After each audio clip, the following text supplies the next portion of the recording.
Hi everyone, welcome to JustFeg Network TV, a place where you can get the latest information on things happening around the world, and you are in the right place. Please click the red subscribe button and also press the bell icon next to it so you can be notified for an update on any published news. Nigeria at 59, Independence Day, full speech of President Muhammadu Buhari. October 1st of each year is an opportunity for us to reflect and thank God for his endless blessings on our country. It is also a time for us collectively to remember the sacrifices made by our founder and great leaders past, by soldiers, by distinguished public servants, by traditional leaders, by our workers, sacrifices on which Nigeria has been built over the 59 years since independence in 1960. They rededicate ourselves to attaining the goals which we have set for ourselves, a united, prosperous, and purposeful nation in the face of 21st century opportunity and challenges. In the past 4 years, the majority of Nigerians have committed to change for the better.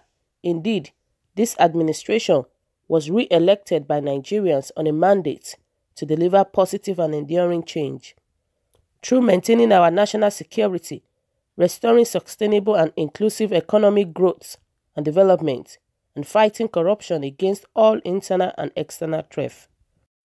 This change can only be delivered if we are united in purpose, as individuals and as a nation. We must all remain committed to achieving this positive and enduring change.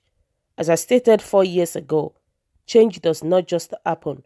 We must change our lawless habits, our attitude to public office and public trust. Simply put, to bring about change, we must change ourselves by being law-abiding citizens.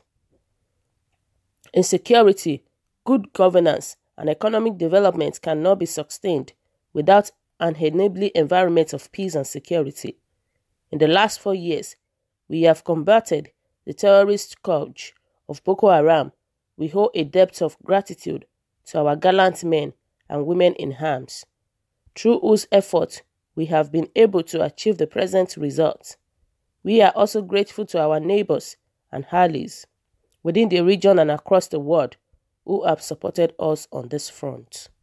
The capacity of our armed forces to defend our territorial integrity continues to be enhanced by the acquisition of military hardware, as well as continued improvements in the working conditions of our servicemen and women. The Ministry of Police Affairs has been resuscitated to oversee the development and implementation of strategies to enhance internal security. My recent assent to the Nigerian Police Trust Fund establishment Act has created a legal framework to support our police with increased fiscal resources to enhance their law enforcement capabilities. These initiatives have been implemented and are being complemented by the ongoing recruitment of 10,000 constables in the Nigerian police force. This clearly demonstrates our commitment to arrest the incidents of armed robbery, kidnapping, and other violent crimes across our nation.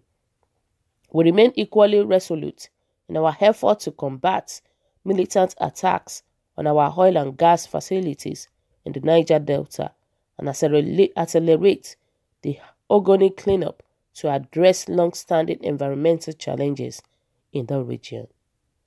The recent redeployment of the Niger Delta Development Commission from the Office of the Secretary to the Government of the Federation to the Ministry of Niger Delta Affairs underscore our commitment to enhance the living standard of our communities in the Niger Delta through coordinated and appropriate programs. Our attention is increasingly being focused on cybercrimes and the abuse of technology through hate speech and other divisive material being propagated on social media.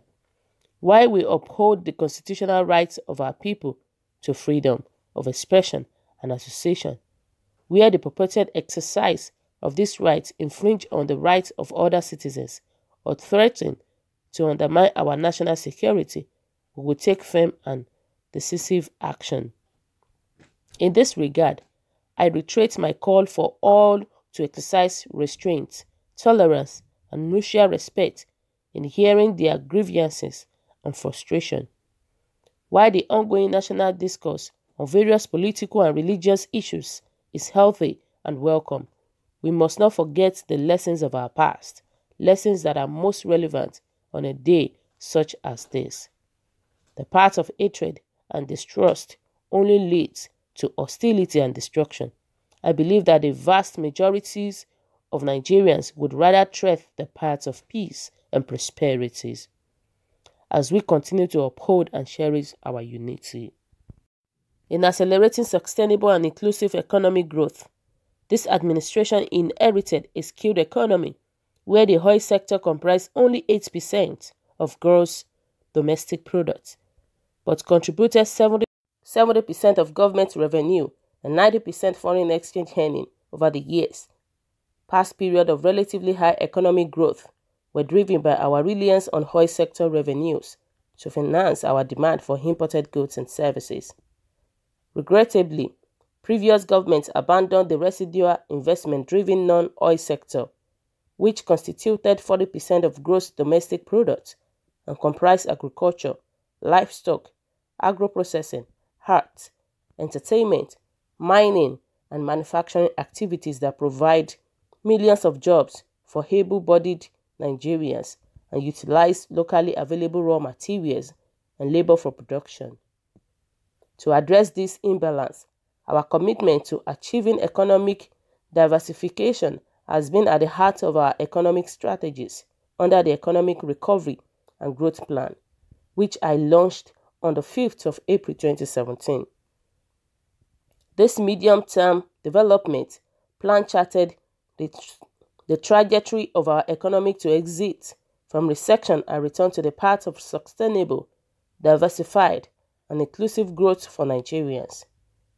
Pursuant to these reforms, the economy has recovered and we have had 90 successive quarters of growth since our exit from recession.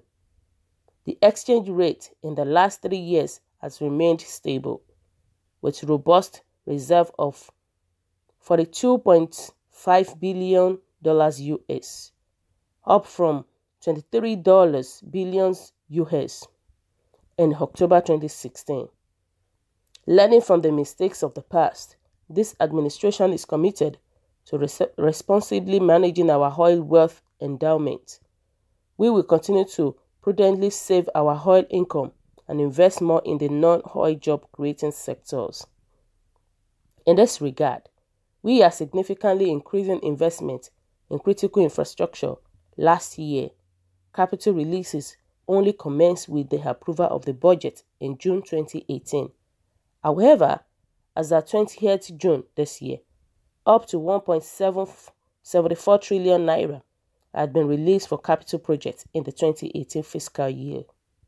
Implementation of the 2019 capital budget, which was only approved in June 2019, will be accelerated to ensure that critical priority projects are completed or substantially addressed. The Ministry of Finance, Budget and National Planning has been directed to release 600 billion naira for capital expenditure in the next 3 months. To maximize impact, we shall continue to increasingly welcome and encourage private capital for infrastructural development through public-private partnerships. Through the Road Infrastructure Tax Credit Scheme, which I initiated in January this year, we are giving incentives to private sector's inflow of over 205 billion naira in 19 Nigerians roads and bridges of 794.4 kilometers across in 11 states of the Federation. As we push to diversify the economy, we still remain focused on optimizing the revenues generated from the oil and gas sector. We will, working with the legislature, soon pass the Petroleum Industry Bill, an amendment to the Deep Offshore Heart and Inland Basin Production Sharing Contract Act into law to ensure government obtains a fair share of oil revenue while encouraging private sector investment. We will also continue our fight against illegal bunkering of crude oil and the smuggling of refined petroleum products across our borders. including the diligent prosecution and conviction of offenders found guilty of this act. While Nigeria remains committed to free and fair continental and international trade, we will not hesitate to take all necessary steps to tackle illegal smuggling, transshipment, and other predatory trade practices that destroy jobs in our country. We are resolute in reforming the power sector. In August this year, we launched the Presidential Power Initiatives to modernize the national grid in 3 phases, starting from 5 gigawatts to 7 gigawatts, then to 11 gigawatts by 2023, and finally 25 gigawatts afterwards. This program, in partnership with the German government and Siemens, will provide end-to-end electrification solutions that will resolve our transmission and distribution challenges. The program will also look to localize the development and assembly of smart meters, as well as the operations and maintenance capabilities of transmission and distribution infrastructure.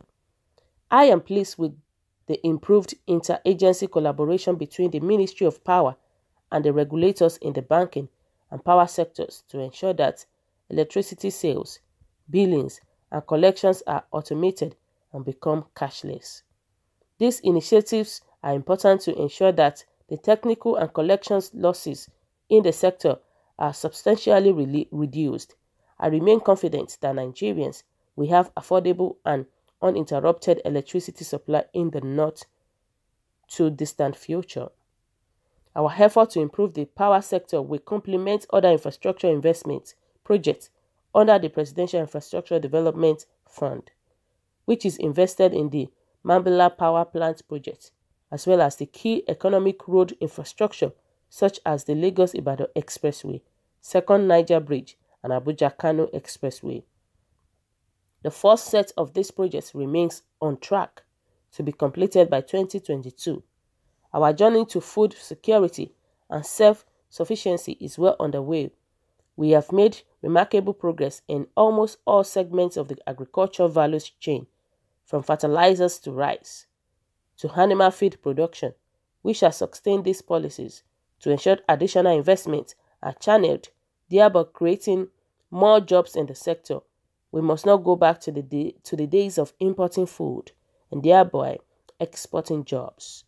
Our commitment to achieving macroeconomic stability and economic diversification has been underscored by the merger of the Ministry of Finance with the Ministry of Budget and National Planning. This combined ministry has the important mandate to enhance the management of domestic and global fiscal risk, coordinate policies with the trade and monetary authorities, raise and deploy revenues to fund budgeted expenditure, and integrate annual budget and medium-term fiscal strategies. With this, our revenue-generating and reporting agencies will come under much greater scrutiny going forward, as the new performance management framework will reward exceptional revenue performance, while severe consequences will attend failures to achieve agreed revenue target. I recently constituted an Economic Advisory Council to advise me on inclusive and sustainable macroeconomic, fiscal, and monetary policies. This independent body will work with relevant cabinet members and the heads of key monetary, fiscal, and trade agencies to ensure we remain on track as we strive for collective prosperities. However, we are also committed to ensure that the inconvenience associated with any painful policies adjustment is moderated, such that the poor and the vulnerable who are most at risk do not bear the brunt. Our ongoing 500 billion naira special intervention program continues to target these vulnerable groups through the homegrown school feeding program, government economic empowerment program, Empower Job Creation program, loans for traders and artisans, conditional cash transfers to the poorest families, and social housing scheme. To institutionalize these impactful programs, we create the Ministry of Humanitarian Affairs, Disaster Management, and Social Development, which shall consolidate and build our achievement to date. To the beneficiaries of these programs, I want to reassure you that our commitment to social inclusion will only increase. Our population growth rates remain among the highest in the world, presenting both challenges as well as other opportunities. It is our collective responsibility to ensure that we provide adequate resources to meet the basic needs of our teeming youth. Accordingly, we shall continue to invest in education, health, water, sanitation, as well as food security to ensure that their basic needs are met, while providing them with every opportunity to live peaceful, prosperous, and productive lives. Fighting corruption and restoring good governance. On fighting corruption, our institutional reform to enforce the Treasury Single Account Policy, introduce the Whistleblower Initiative, expand the coverage of the Integrated Payroll Personnel and Information System, as well as the Government Integrated Management Information System, have saved billions of naira over the last 4 years, and deterred the rampant theft and mismanagement of public funds that have plagued our public service. The Ministry of Justice, the Independent Corrupt Practices Commission, and the Economic and Financial Crime Commission will continue to address this menace. We are determined to ensure that transparency and good governance are institutionalized in public service. We must commit to installing a culture of good governance in all we do. This administration has fought against corruption by investigating and prosecuting those accused of embezzlement and misuse of public resources.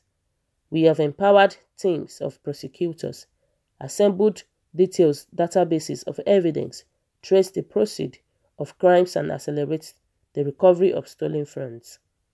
Furthermore, we partnered with our friends abroad to combat tax evasion, smuggling, terrorism, and illicit financial flow. In June 2018, I assented to the Mutual Assistance in Criminal Matters Act to provide a domestic legal framework for obtaining international assistance in criminal matters.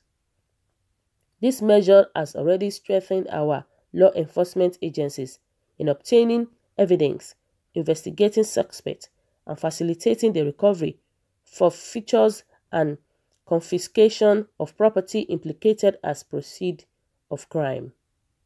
An example is the $300 million US recently identified as part of the Abacha money laundering case. Working closely with the government of the United States of America, the Federal Ministry of Justice is working with the U.S. Department of Justice to conclude a memorandum of understanding to expedite the repatriation of these funds. The P&ID Arbitral Award has underscored the manner in which significant economic damage has been caused by the past activities of a few corrupt and unpatriotic Nigerians.